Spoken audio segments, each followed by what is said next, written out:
What's up mga kabi? Unbox natin to. Yung nabili natin sa Shopee.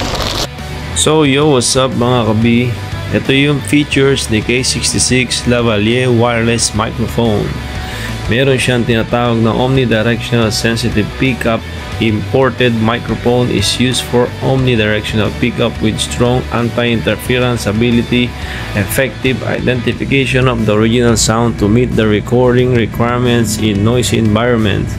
Then meron din siyang tinatawag na intelligent noise reduction technology when it comes to noise reduction button with strong anti-interference ability. 90% effectivity recognizes original sound, reduces environment noise and save sound details. Then meron din siyang built-in optimized antenna design carrying PIP 570/618 MHz radio and television frequency. Then number 4, mini lightweight compact design weighing for only 25 grams with a simple and elegant appearance, mini size, no burden to wear, color not sagging, mini portability and aesthetics. Number 5, support e-return, bi-directional monitoring, real-time adjustment while recording and listening. The transmitter comes with a Type-C headphone interface for real-time e-return adjustment while recording. Then meron din siya mga cord na included sa package niya, kasama ang mga cord for Insta360, pang iPhone, pang GoPro, pang Android, at kung ano-ano pa. So for the price range na 1,000 pesos, hindi ka nalugi dito mga kabiyahero. Solid na solid tong microphone na to. Handy, magaang, and maganda ang sounds niya as I've tested. So charging naman, nagcha-charge naman yung product. Antayin lang natin siguro mga after 1 hour, alright? A few moments later. So tignan natin kung maririnig tayo from here. Gamit na natin yung mic na nabili natin. Yan. So lalapit ako kay Mrs. Mic 5, 6, 7. Magtatago tayo dito. Tignan natin kung hanggang dito dinig pa rin. So gamit natin yung mic na nabili natin sa Shopee. Yo, what's up mga kabi? Magandang gabi. Time check is 6:05. Today is October 12. Na-receive na natin yung ating mic. Ito na siya, si wireless microphone K66 Lavalier wireless microphone. Made in China to mga kabi. Pwede siya sa Insta360, GoPro, and portable audio. Pwede rin sa cellphone. So, ang bili natin dito is 1,000 pesos. Nakuha natin kay Tangkoro PH, yung shop niya. Ayan, actually marami pa siyang mga accessories doon. Then, actually, nakuha na natin to before. Na-order na pala natin. Nga lang, kinancel ni seller kasi nagkaroon na ng occasion sa China. So, suddenly, pina-repeat order sa atin ni seller dito sa Pilipinas. Then, ngayon lang siya dumating. So, ayan na nga. Ito, tinest na natin yung mic. Then, may mga iba't iba pala siyang audio. Meron siyang, kapag pinindot mo yung, pag green mo siya, then nag-green din to, meron siyang parang echo sound. Meron siyang ganun sound. So, ngayon, ang gamit natin is yellow indicator dun sa kulay, din yellow din dito. So, wala siyang echo. So, yung normal na sound lang na nakikita natin mga kabiyero. So, ngayon, tinest na rin natin siya kanina. Kasama ko si Mrs. nung naglalakad siya dun sa labas.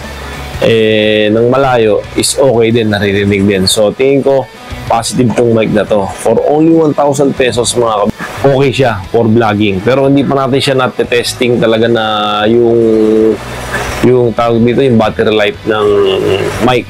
Pero malalaman natin yan mga kabi. So, check natin mamaya. Pag lumabas tayo, check natin. Nga lang, maging problema ko lang dito is yung nawala nang lalagyan yung ilaw ko. So, meron din tayong nabiling GoPro Lite. Sa GoPro naman yun na nakuha natin. Ito yung GoPro Lite natin. Problema natin, hindi natin siya malagay kasi dapat sa ibabaw to eh. So, sinipit ko yung pinakaibabaw ng mic. Yung pinakaibabaw na dapat pinagagamitin ito dun sa mic. Kasi yung mic actually, di-clip lang din nakagaya nito. So, doon natin siya nilagay. Ngayon, hinahanapan ko pa ito ng way kung saan natin siya pwedeng ilagay. Para at least, kumpleto na yung vlogging natin. Kumpleto na yung setup natin sa vlogging. Alright, so, check muna natin review mga kabi. Lalabas muna tayo. Then, balikan ko kayo. Yeah, let's go!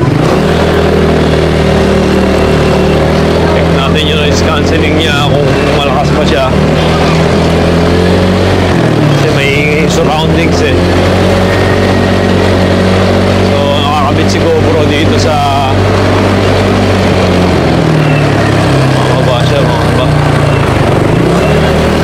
nakakabit dito si GoPro. Yan. Malakas kaya yung tunog niya. Kung maririnig lang eh ako, or kung mas maririnig yung labas. So, nandito tayo sa motor, tinetest natin siya ngayon mga kabit. Kasi may ingay yung motor natin eh. Naka-muffler kasi tayo. Then yung ambient sound, ayan o, malakas yung sound ng likod ko.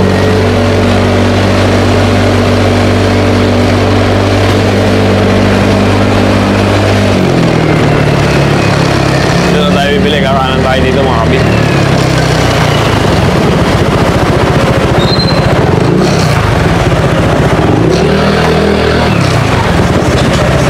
Balik na tayo mga kabit.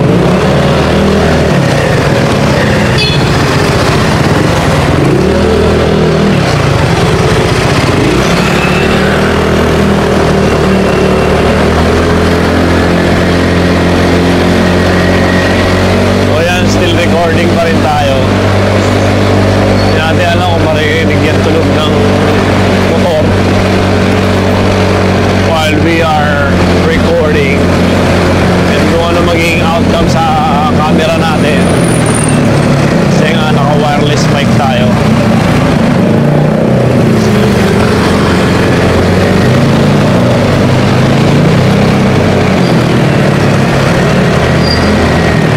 Daming motorista, dami natin nakikita. Pero tingin ko pagka pag naka-motor ako, hindi ko gagamitin itong wireless. Siguro I prefer na yung wired. Kasi pag wired, direct na talaga yun eh. So hindi siya magkakaroon ng ingay. Kasi pagka ganito, may ingay pa rin to eh. For sure kasi nasa labas yung mic eh. Hindi kagaya na nasa loob ng helmet. So we will see outcome. Parking muna tayo mga kabit. Let's go. Let's go. Yan, dito na tayo sa bahay ulit. Tomorrow, day 2.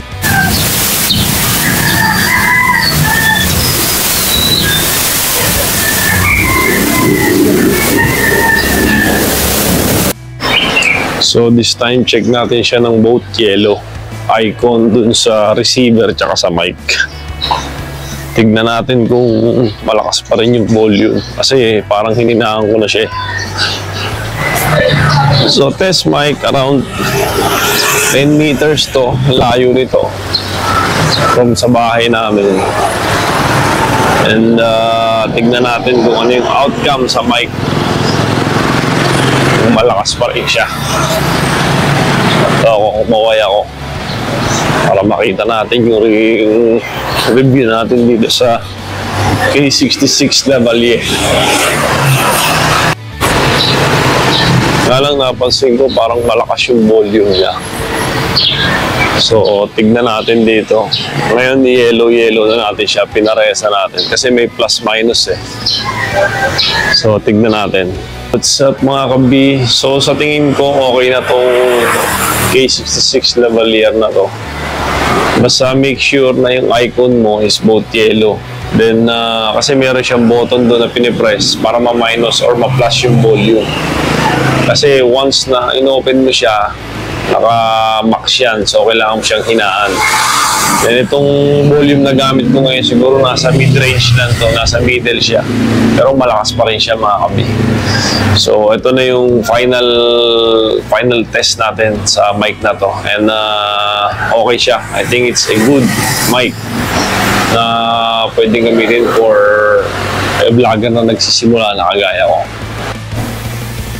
Done testing na tayo na nakamotor. Hindi ko masyasuggest kapag nakamotor ka kasi masyadong malakas yung feedback. Then kung papipiliin ako wired or wireless between sa motor vlogging, I mean wired. Hindi tayo magwa-wireless doon. So, good siya ng naka-wired if you're motovlogging.